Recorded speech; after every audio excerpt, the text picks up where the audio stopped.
কেমন আছেন সবাই? চলে আসলাম বাংলা ফুড হেরিটেজ থেকে। আজকে আমরা কাঁঠালের এঁচোড় রান্না করে দেখাবো চিংড়ি মাছ দিয়ে। প্রথমে আমরা কাঠ কাঁঠাল নিয়ে নিয়েছি এবং চিংড়ি মাছ নিয়ে নিয়েছি। আমরা কাঁঠালগুলোকে ভালোমতো কেটে নিয়েছি। এটাই হচ্ছে আমাদের এঁচোড়। এখন কিছুটা তেল দিয়ে কুচি করা পেঁয়াজ এবং কাঁচামরিচ দিয়ে দিব।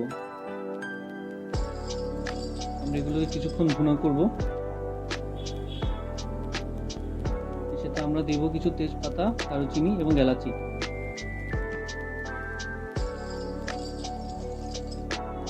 হালকা পানি দিয়ে দিলাম এখানে।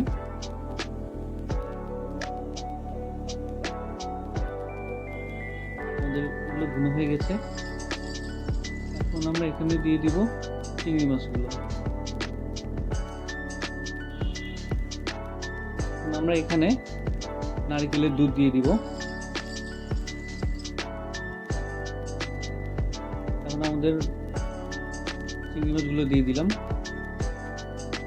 চিংড়ি মাছগুলো ভালো মতো নেড়ে চেড়ে নেব।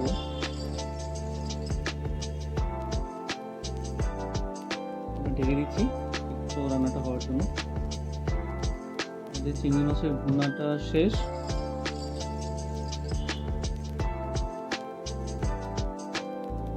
এখন আমরা আমাদের এঁচোড়গুলো দিয়ে দিচ্ছি এখানে। এঁচোড়গুলো এবার ভালো মতো নেড়ে চেড়ে নিব।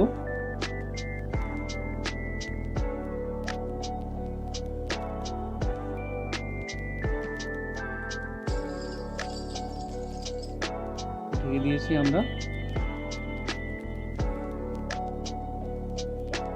এঁচোড়গুলো অনেকটা সিদ্ধ হয়ে এসেছে।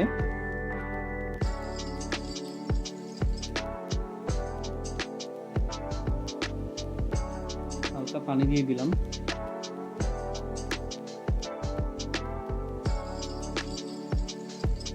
এটাই ছিল আমাদের মোটামুটি ফুল প্রসেস এঁচোড় রান্না করার। কিছুটা অংশ বাকি আছে এখনো।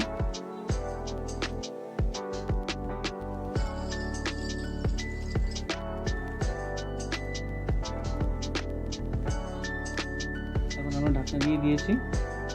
আমরা কিছুটা এলাচি, তেজপাতা এবং দারচিনি ভেজে নিলাম। আমরা এগুলোকে এখন একটু পিষে নিব। এগুলোকে আমাদের শেষমেশ এঁচোড়ের উপর দিয়ে দিচ্ছি যেন ফ্লেভারটা একটু বাড়ে। আমাদের রান্না প্রায় শেষ। এখন আমরা আবার একটু নেড়ে চেড়ে নিব। আমাদের রান্না শেষ হয়ে গেছে। তৈরি হয়ে গেল মজাদার কাঁঠালের এঁচোড়ের রেসিপি।